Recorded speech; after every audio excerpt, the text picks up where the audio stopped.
Morning students, आज हम लोग देखेंगे स्टैंडर्ड 10th का बायोलॉजी, जिसमें कि सबसे पहले हम लोग चूंकि ये हमारा पहला वीडियो है इसलिए हम लोग पहले सिलेबस देख लेते हैं। उसके बाद एक एक करके हम लोग सारे चैप्टर्स को डिटेल में पढ़ेंगे। आइए देखते हैं हम लोग अपना सारा सिलेबस। सबसे पहला चैप्टर है हमारा जो हम लोग कवर करेंगे वो है हमारा लाइफ प्रोसेस। जैसे कि आप देख सकते हैं मैंने ऑलरेडी मेंशन कर रखा है आपके सारे चैप्टर्स को जो भी हमारा स्टैंडर्ड 10th का सिलेबस में है। दूसरा चैप्टर होगा हमारा कंट्रोल एंड कोऑर्डिनेशन। तीसरा होगा हमारा हाउ डू ऑर्गेनिजम्स रिप्रोड्यूस। चौथा है हेरिडिटी एंड इवोल्यूशन। पांचवा है हमारा एनवायरमेंट और छठा है हमारा मैनेजमेंट ऑफ नेचुरल रिसोर्सेज। तो आइए हम लोग एक एक करके सारे चैप्टर्स को देखेंगे। सबसे पहले हम लोग अपना चैप्टर लाइफ प्रोसेस देखते हैं।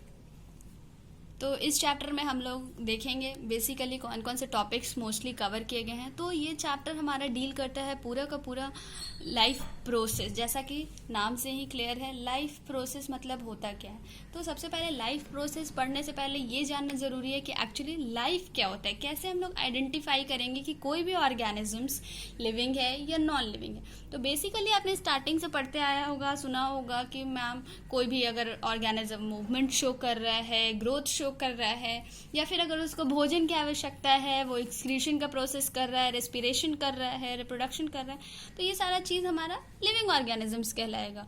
और अगर कोई भी ऑर्गेनिजम्स ये सब चीज़ें नहीं कर रहा है तो वो सारा हमारा नॉन लिविंग कहलाएगा। लेकिन सपोज अगर हम लोगों ने मान लिया कि कोई भी चीज़ या कोई आदमी या कोई जानवर दौड़ रहा है, उसको हम लोग देख करके बता देंगे कि ये हमारा लिविंग है। लेकिन अगर वो जानवर या वो आदमी अगर सोया हुआ है तब हम लोग कैसे पहचानेंगे कि वो जगह है, जगह तो है नहीं, तो कैसे पहचानेंगे कि वो हमारा लिविंग है या नॉन लिविंग है। तब हम लोग कहेंगे कि मैम उसकी सांसें चल रही हैं, उसकी ब्रीदिंग शो कर रहा है, तो वो हमारा लिविंग ऑर्गेनिजम्स कहलाएगा। तो वो तो ठीक है, लेकिन इस केसेस में फिर हम लोग पूछेंगे कि ठीक है, इससे हम लोग ऑर्गेनिजम्स के बारे में या ह्यूमन बींग्स के बारे में, एनिमल्स के बारे में तो हम लोग पता लगा ले रहे हैं कि इस तरीके से वो लिविंग है या नॉन लिविंग है, ठीक है। लेकिन व्हाट अबाउट प्लांट्स? प्लांट्स को हम लोग कैसे आइडेंटिफाई करेंगे कि वेदर इट इज़ लिविंग और नॉट? तो इसके लिए भी हम लोगों के पास सिंपल सा आंसर होता है कि मैम अगर वो ग्रीन है तो वो लिविंग है। तो इसका क्या मतलब है कि वैसे प्लांट्स जिनके लीव्स ग्रीन नहीं होते हैं, जो अदर कलर्स के होते हैं, क्या वो लिविंग नहीं है? तो इसके लिए हम लोग देखते हैं तो क्या इतना ये सारा बेसिक फीचर्स हमारा ये आइडेंटिफाई करने के लिए कि ऑर्गेनिजम्स लिविंग है या नॉन लिविंग है काफ़ी होगा। तो अगर हम लोग देखें तो बेसिकली कुछ हद तक तो हम लोग डिस्टिंग्विश कर सकते हैं ये सारे फीचर्स से। लेकिन अगर हाई स्टैंडर्ड में, चूंकि हम लोग बचपन से ये सारा कुछ पढ़ते आ रहे हैं, तो अभी ये 10th का है, तो आपको थोड़ा सा स्टैंडर्डाइज्ड आपका डेफिनेशन होना चाहिए कि लिविंग का नॉन लिविंग का क्या है। तो सिंपल टर्म्स में हम लोग कह सकते हैं कि लिविंग ऑर्गेनिजम्स के अंदर हम लोग जानते हैं ऑलरेडी कि कोई भी लिविंग ऑर्गेनिजम्स कैसे बना होता है। तो वो हमारा बना होता है सबसे पहले सेल, फिर फर्दर ये सेल हमारा टिश्यू को फॉर्मेशन करते हैं। तो ये जो टिश्यू, फिर ऑर्गन सिस्टम जो भी है हमारा, तो ये सेल भी तो कुछ चीज़ों का बना हुआ है।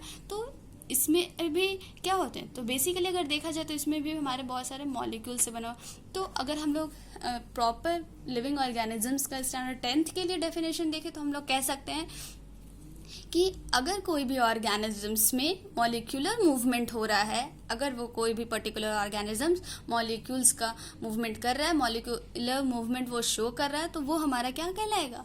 Living organisms. तो चूंकि अब ये मॉलिक्यूलर मूवमेंट की बात है, तो मॉलिक्यूलर मूवमेंट्स हमारे सेल के अंदर होते रहेंगे। हमारा इंटरनल बॉडी जितना भी है सेल्स से मिलके बना है, टिश्यू बनाया, फिर ऑर्गन सिस्टम। लेकिन बाहर का जो इन्वायरमेंट है वो एक जैसा तो नहीं होता है, वो वैरी कर रहा होता है।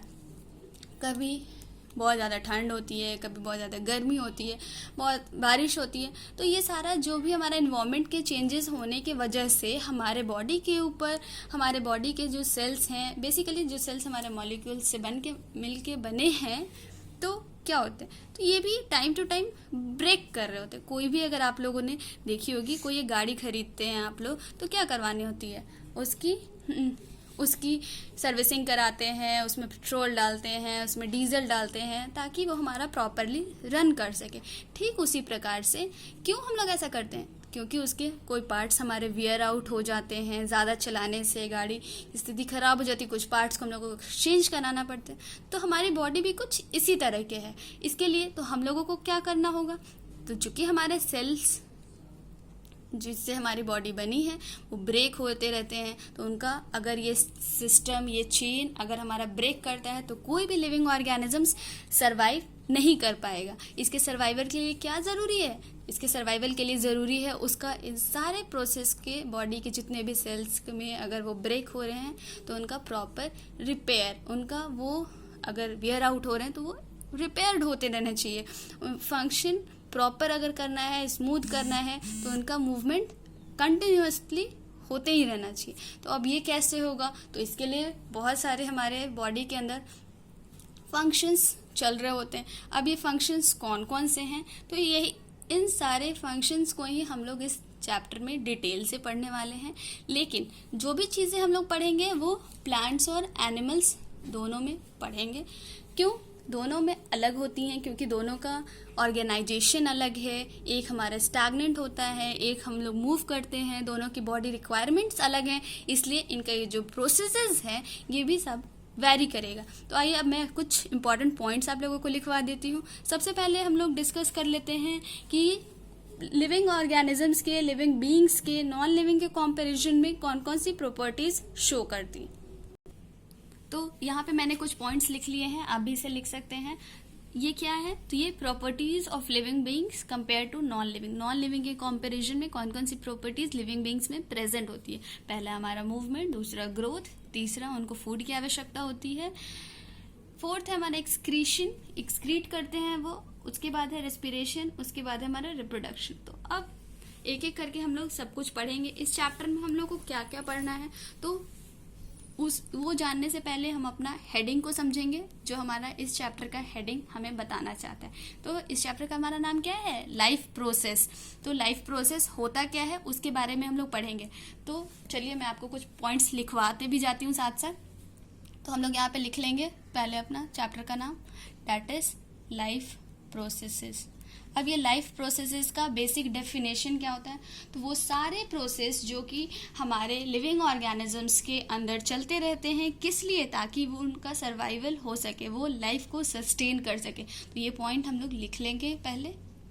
आप देख सकते हैं मैंने लिख दिया है आपके लिए लाइफ प्रोसेस का basic definition, process undergoing in living organisms to sustain life. मतलब क्या है इसका? कि कोई भी लिविंग ऑर्गेनिजम्स को जीवित रहने के लिए जो भी प्रोसेस, जो भी क्रियाएं उनके अंदर चलती हैं वो सब हमारा लाइफ प्रोसेस के अंदर आता है। अब हम लोग जानते हैं कि हमारा बॉडी रिपेयर करेगा, ग्रोथ करेगा, मूव करेगा, तो उसके लिए क्या चाहिए? उसको कुछ एनर्जी चाहिए। अब ये एनर्जी कहाँ से आएगा? तो ये हमारे एक्सटर्नल सोर्सेज से हमको चाहिए, हमारे बॉडी के अंदर चाहिए। तो अब ये क्या चाहिए हम लोग? क्या ऐसा हम लोगों के बॉडी को मिलेगा जिससे कि हमारा बॉडी प्रॉपरली ग्रो करने लगेगा, हमारे बॉडी के सेल्स रिपेयर करने लगेंगे? तो एक वर्ड आप लोगों ने सुना होगा, क्या हम लोगों को सबसे ज़्यादा किसकी ज़रूरत होती है? फूड की। तो अब ये फूड होता क्या है पहले ये बता दीजिए हमको, फूड क्या होता है? तो फूड एक ऐसा सब्सटेंस होता है, तो इसको हम लोग लिख सकते हैं substance which provide us.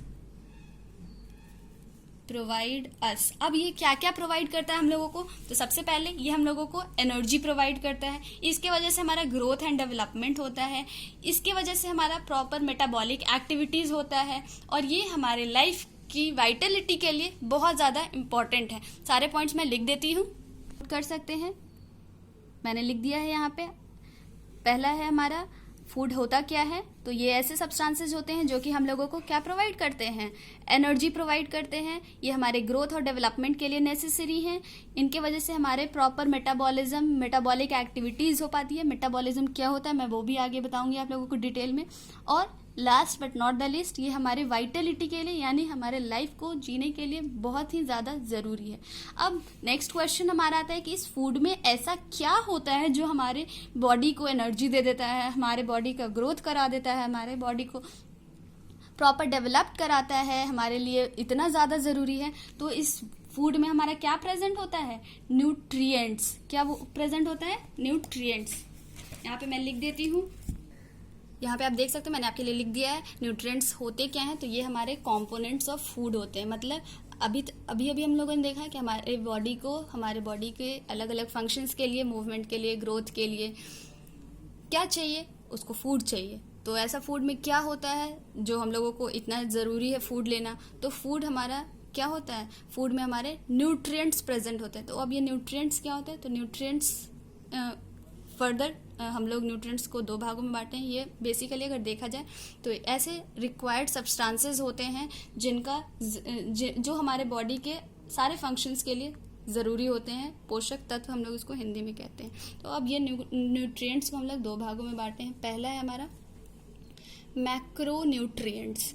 Macronutrients कहने का मतलब है, जैसा कि आप टर्म से समझ सकते हैं, मैक्रो मतलब क्या होता है, जो लार्जर क्वांटिटीज़ में हमारे बॉडी में प्रेजेंट होता है या हमारे बॉडी को चाहिए, ठीक है। मैक्रोन्यूट्रिएंट्स और दूसरा माइक्रोन्यूट्रिएंट्स। पहले हम लोगों ने देखा कि भोजन, हमारे बॉडी को क्या चाहिए, भोजन चाहिए। इस भोजन में ऐसा क्या है जो चाहिए, तो उसमें क्या है, न्यूट्रिएंट्स। अब ये न्यूट्रिएंट्स भी 2 तरीके का होता है, एक जो हमारे बॉडी को लार्जर अमाउंट में चाहिए जिसको कि हम लोग कहेंगे मैक्रोन्यूट्रिएंट्स, और दूसरा जो कि हमारे बॉडी को कम क्वांटिटी में चाहिए उसको हम लोग कहेंगे माइक्रोन्यूट्रिएंट्स। तो अब मैक्रोन्यूट्रिएंट्स बेसिकली ग्राम्स में प्रेजेंट होता है और ज़रूरी होता है, और माइक्रोन्यूट्रिएंट्स मिलीग्राम्स में। अब मैक्रोन्यूट्रिएंट्स काम क्या करता है, तो ये हमारे लिए एनर्जी का सोर्स है। एनर्जी का सोर्स है मतलब जितनी भी हम लोगों को ऊर्जाएं की आवश्यकता होती है अपने अलग अलग फंक्शंस को, एक्टिविटीज़ को करने के लिए, वो सब हम लोगों को कहाँ से मिलता है, ये सारे मैक्रोन्यूट्रिएंट्स हम लोगों को देता है। अब ये मैक्रोन्यूट्रिएंट्स होते कौन कौन से हैं, तो इसके अंदर बेसिकली अगर देखा जाए तो कार्बोहाइड्रेट, फैट और प्रोटीन क्या है, हमारा मैक्रोन्यूट्रिएंट्स है। और माइक्रोन्यूट्रिएंट्स का क्या काम है, तो ये हमारे जितने भी मेटाबॉलिक सोर्स ये होता है, हमारा मेटाबॉलिक सोर्सेज मतलब जितना भी हमारे बॉडी के अंदर मेटाबॉलिक एक्टिविटीज़ होते रहती है उनके लिए ये ज़रूरी है। कौन कौन से माइक्रोन्यूट्रिएंट्स होते हैं, तो वो हमारे होते हैं मिनरल्स, विटामिन्स और H2O मतलब वाटर। तो अभी तक हम लोगों ने देखा ये सारे न्यूट्रिएंट्स के बारे में। तो अब ये सारे न्यूट्रिएंट्स हमारे फूड में प्रेजेंट है, लेकिन अगर भोजन आपके सामने रखा हुआ है, फूड आपके सामने रखा हुआ है, तो क्या आपको एनर्जी मिल जाएगी, नहीं। उसको क्या होगा, उसको पहले आपको खाना पड़ेगा। आपके अंदर वो बॉडी के अंदर आपके आएगी, कुछ सर्टेन प्रोसेसेस फॉलो करेगी, कुछ स्टेप्स फॉलो करेगा, उसके बाद जाकर के उससे आपको एनर्जी मिलेगा और वो तब जाकर के वो फूड आपके लिए आप उसको यूटिलाइज कर सकते हैं। तो अब ये जो प्रोसेस है हमारा, जिस प्रोसेस से ये जो प्रेजेंट फूड जो कि एक्सटर्नल एनवायरनमेंट में हमारा प्रेजेंट है और हमारे इंटरनल बॉडी स्ट्रक्चर्स को उसकी आवश्यकता है, तो ये प्रोसेस बाहर के भोजन को अंदर की हमारे बॉडी तक पहुंचाना, ये प्रोसेस ही हमारा क्या कहलाता है, न्यूट्रिशन, ठीक है। तो अगर इसका डेफिनेशन लिखा जाए तो हम लोग क्या लिख सकते हैं, तो जैसा कि मैंने आप लोगों को बताया कि न्यूट्रिशन क्या है हमारा, तो वो प्रोसेस जिससे कि हम लोग कोई भी भोजन को लेते हैं जो फर्दर हमारे बॉडी के जितने भी मेटाबॉलिक एक्टिविटीज़ हैं उनको परफॉर्म करने में हेल्प करते हैं। तो इसको हम लोग लिख सकते हैं, न्यूट्रिशन क्या है, तो process of intake of food to produce energy required for various metabolic activities of body. मतलब वो प्रक्रिया जिसके हेल्प से हम लोग भोजन को लेते हैं, ग्रहण करते हैं, किस लिए, क्योंकि अलग अलग कामों को करने के लिए जो एनर्जी चाहिए उस रिक्वायरमेंट को फुलफिल करने के लिए। तो अभी आप लोगों ने यहाँ देखा होगा metabolic activities of the body. अब आप लोगों के दिमाग में आ रहा होगा कि तो फिर मैम ये मेटाबॉलिक क्या होता है, तो आइए देखते हैं हम लोग कि ये मेटाबॉलिक क्या होता है। तो जैसा कि मैंने आप लोगों को बोला था कि मेटाबॉलिक एक्टिविटीज़, जितने भी मेटाबॉलिक एक्टिविटीज़ को करने के लिए एनर्जी की रिक्वायरमेंट होती है, आपके दिमाग में चल रहा होगा कि ये मेटाबॉलिक होता क्या है। तो मेटाबॉलिक हमारे वो सारे एक्टिविटीज़ को कहते हैं जो कि हमारे बॉडी के अंदर चल रहे होते हैं। बॉडी के अंदर चलने वाले जितने भी हमारी क्रियाएं हैं वो सारे हमारे क्या कहलाते हैं, मेटाबॉलिक एक्टिविटीज़, ठीक है। तो अगर कोई क्वेश्चन पूछता है कि मेटाबॉलिक क्या होता है, मेटाबॉलिक एक्टिविटीज़ क्या होती हैं, तो आप लोग कह सकते हैं all activities taking place inside our body. Further इस मेटाबॉलिक एक्टिविटीज़ 2 तरीके के हो सकते हैं, 2 भागों में हम लोगों ने इसको बांटा है। कौन कौन से, number 1 is catabolic and number 2 is anabolic. ये टर्म्स भी बार बार आपको बायो में आएगा, तो आइए मैं इस टर्म को पहले क्लियर कर देती हूँ। कैटाबॉलिक मतलब सिंपल टर्म्स में अगर समझा जाए तो कैटाबॉलिक मतलब होता है ब्रेक डाउन। ब्रेक डाउन मतलब टूटना।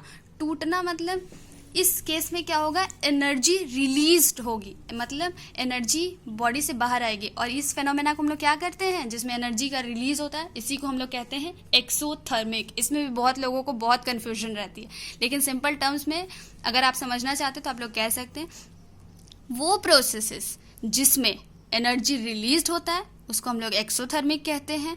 अगर एनर्जी रिलीज हो रहा है तो एनर्जी कैसे रिलीज होगा, तो कोई भी सब्सटेंसेस हमारा अगर ब्रेक करेगा तो उस केस में हमारा एनर्जी रिलीज होगा। ठीक है, ठीक है। और अगर एनाबॉलिक वहीं पे दूसरे टर्म्स में देखा जाए तो उसको हम लोग क्या कहेंगे, एनाबॉलिक के केसेस में क्या होगा, जिस तरीके से यहाँ पे कैटाबॉलिक में हमारा ब्रेक डाउन हो रहा था, यहाँ पे हमारा सिंथेसाइज होगा, मतलब इकट्ठे होंगे, ऐड ऑन होंगे। और इस केसेस में क्या होगा, किसी भी चीज़ को ऐड करने के लिए हमें उसमें एनर्जी लगानी पड़ती है, और जिस प्रोसेस में एनर्जी की रिक्वायरमेंट होती है उसी को हम लोग कहते हैं क्या, एंडोथर्मिक। तो क्या अब इतना समझने के बाद आप मुझे एक एक एग्जाम्पल दे सकते हैं कैटाबॉलिक और एनाबॉलिक का? तो आइए हम लोग एक एक एग्जाम्पल भी देख लेते हैं। कैटाबॉलिक जैसा कि हम लोगों ने देखा कि क्या इसमें ब्रेक डाउन होगा, इसमें एनर्जी रिलीज्ड होगा, ये एक्सोथर्मिक नेचर का होगा। तो ऐसा कौन सा प्रोसेस है जिसमें ये सारी फिनोमेना शो करती है? तो हम लोगों ने पढ़ा है, हम लोग जानते हैं रेस्पायरेशन। रेस्पायरेशन में क्या होता है, वो जो भी हम लोगों ने फूड लिया है वो हमारा बर्न आउट होता है, एनर्जी रिलीज्ड होती है, हमारे बॉडी को एनर्जी मिलती है अलग अलग एक्टिविटीज़ करने के लिए। और वहीं पे दूसरी ओर अगर हम लोग एनाबॉलिक का एग्जांपल देखें तो इसमें हम लोग लिख सकते हैं क्या, फोटोसिंथेसिस। देख रहे हैं वर्ड हमारा आ रहा है ना, सिंथेसिस। यहाँ पे भी हम लोगों ने क्या देखा था, एनाबॉलिक में फूड क्या होते हैं, सिंथेसाइज होते हैं इस प्रोसेस में, इसीलिए फोटोसिंथेसिस के प्रोसेस में एनर्जी यूज्ड होता है। कौन कौन सी एनर्जी हम लोग यूज करते हैं मालूम, CO2 और कौन सी, वाटर, सोलर एनर्जी। तो ये सारा क्या है, इसमें एनर्जी की रिक्वायरमेंट यूज हो रही है। एनर्जी किस फॉर्म में यूज हो रहा है, हीट एनर्जी के फॉर्म में हमारा यूज हो रहा है। अब यहाँ तक देखने के बाद हम लोग देखते हैं, क्योंकि अभी तक हम लोगों ने देख लिया कि हम लोगों को भोजन चाहिए। भोजन क्यों चाहिए, क्योंकि उसमें न्यूट्रिएंट्स होते हैं। अब ये न्यूट्रिएंट्स दो तरीके के होंगे, माइक्रो और मैक्रो। कौन कौन से होंगे वो मैंने बता दिया। अब ये न्यूट्रिएंट्स, ये फूड हम लोगों के बॉडी में आएगा कैसे, तो जिस प्रोसेस से आएगा उस प्रोसेस को हम लोग कहेंगे क्या, न्यूट्रिशन। अब फर्दर ये न्यूट्रिशन लेने का, ये भोजन ग्रहण करने का अलग अलग तरीका हो सकता है। तो अब हम लोग आइए देख लेते हैं उसके तरीके। इस तरीके को हम लोग क्या कहेंगे, that is mode of nutrition, भोजन लेने की प्रक्रिया या तरीका। इसको दो तरीके से होते हैं, बेसिकली दो तरीके से आपके बुक में दिया है, मैं थोड़ा डिटेल में आपको बताऊंगी। तो बेसिकली मोड ऑफ न्यूट्रिशन दो तरीकों से है, पहला ऑटोट्रॉफिक और दूसरा हेट्रोट्रॉफिक। तो ऑटोट्रॉफिक मतलब क्या होता है, तो ऑटो मतलब होता है हमारा क्या, सेल्फ, और ट्रॉपिक मतलब क्या होता है, ट्रोफोज मतलब न्यूट्रिशन होता है। तो इसलिए हम इसको कह सकते हैं सेल्फ न्यूट्रिशन। मतलब वैसे ऑर्गेनिजम्स जो अपना भोजन स्वयं बनाते हैं। इसमें हमारा क्या आ जाएगा, तो सिंपल सा एग्जांपल आप लोग सब देंगे, मैम ऑल ग्रीन प्लांट्स। हम लोग ऑल ग्रीन प्लांट्स नहीं कहेंगे, ऑल प्लांट्स कहेंगे, क्योंकि कुछ अलावा भी प्लांट्स होते हैं जो कि ऑटोट्रॉप्स होते हैं।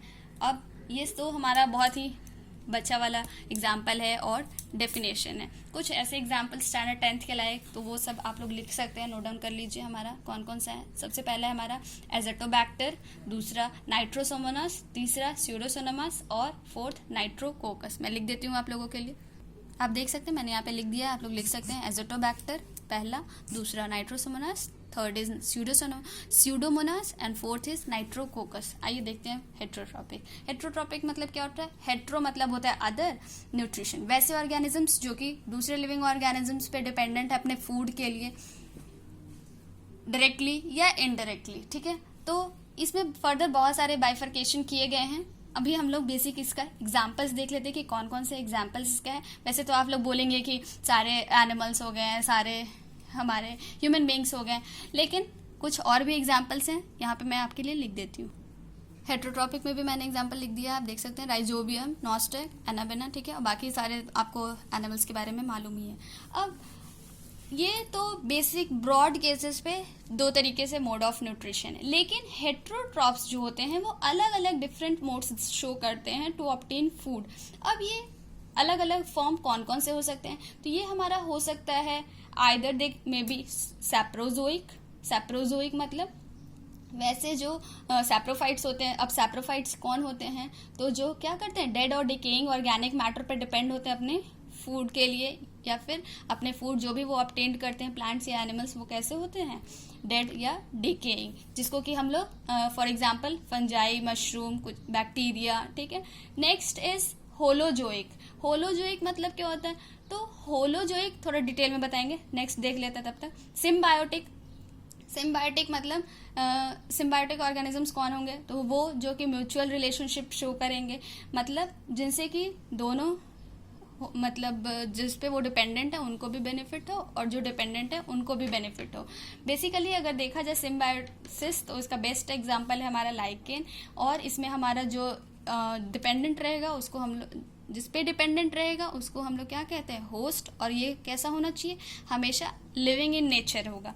उसके बाद है हमारा पैरासिटिक मोड ऑफ न्यूट्रिशन। तो पैरासिटिक मोड ऑफ न्यूट्रिशन भी फर्दर दो तरीके के हो सकते हैं, या तो ऑन या इन, मतलब एक बॉडी के अंदर या बॉडी के बाहर, इसको हम लोग एक्टो या एंडो पैरासाइट कह सकते हैं। पैरासाइट्स के एग्जाम्पल आप लोगों को मालूम ही होगा, एशेरेशिया कोलाई हो गया हमारा, या फिर प्लांट पैरासाइट को अगर देखें तो हमारा कस्क्यूटा, डॉडर, बहुत सारे। और अब हमारा बचा होलोजोइक। तो होलोजोइक एक ऐसा टाइप है या ऐसा मोड ऑफ न्यूट्रिशन है जो कि फर्दर बहुत सारे पार्ट्स में डिवाइडेड हैं। That is they may be herbivores, carnivores, omnivores, scavengers, insectivorous. तो ये होलोजोइक होता क्या है, तो होलोजोइक वैसे ऑर्गेनिजम्स होते हैं जो कि कॉम्प्लेक्स फूड लेते हैं, और उसके बाद कुछ स्टेप्स, देखा जाए तो 5 स्टेप्स एक सीक्वेंस में फॉलो करते हैं और अपना पूरा का पूरा ये न्यूट्रिशन का प्रोसेस कंप्लीट करते हैं। यहाँ पे मैंने आपके लिए एक टेबल बना करके बताने की कोशिश की है, जो जो मैंने बताया है वही है यहाँ पे। पहला हेट्रोट्रॉपिक, अदर फॉर्म्स में एग्जिस्ट कर सकते हैं, इनका मोड ऑफ न्यूट्रिशन वेरी कर सकता है, डिफरेंट हो सकता है। पहला सैप्रोजोइक, इसमें डेड और डिकेइंग ऑर्गेनिक मैटर पे डिपेंडेंट रहेंगे ऑर्गेनिजम्स। इसके एग्जाम्पल्स मैंने यहाँ लिखे हैं, फंजाई, बैक्टीरिया, फंजाई में हम लोगों ने स्पेशली मशरूम को लिया है। नेक्स्ट है हमारा सिम्बायोटिक। सिम्बायोटिक में म्यूचुअल रिलेशनशिप शो करेंगे। ये सारा अगर डिटेल्स में मैं वापस से इनके ऊपर वीडियो बनाऊंगी, अभी मैं बताने लगी तो ये पूरा बहुत लंबा जाएगा, इतना डिटेल में स्टैंडर्ड 10th में पढ़ना नहीं है, ये लोअर क्लासेस का सिलेबस है, इसलिए मैं यहाँ पे सिर्फ आपको शॉर्ट में बता रही हूँ। सिम्बायोटिक, इसमें म्यूचुअल रिलेशनशिप शो करेगा। नेक्स्ट इसका एग्जाम्पल है हमारा लाइकन्स और राइजोबियम और रूट ऑफ लेग्यूम्स के बीच में ये म्यूचुअल रिलेशनशिप होता है। Next is parasitic. पैरासिटिक में फिर दो further bifurcation, that is number 1 ectoparasite, वैसे पैरासाइट्स जो कि हमारे बॉडी सर्फेसिस के ऊपर पाए जाएंगे, for example lice, leech, bugs. और दूसरा हमारा एंडोपैरासाइट्स, जिसमें जो कि वैसे पैरासाइट जो कि बॉडी के इनसाइड प्रेजेंट होंगे। इसके भी कुछ एग्जांपल्स मैंने लिख दिया यहाँ पे, एशेरेशिया कोलाई, प्लाज्मोडियम, स्कैरिस, पुक्वा। अब हम लोगों का बच गया होलोजोइक मोड ऑफ न्यूट्रिशन। अब होलोजोइक को हम लोग डिटेल्स में पढ़ेंगे,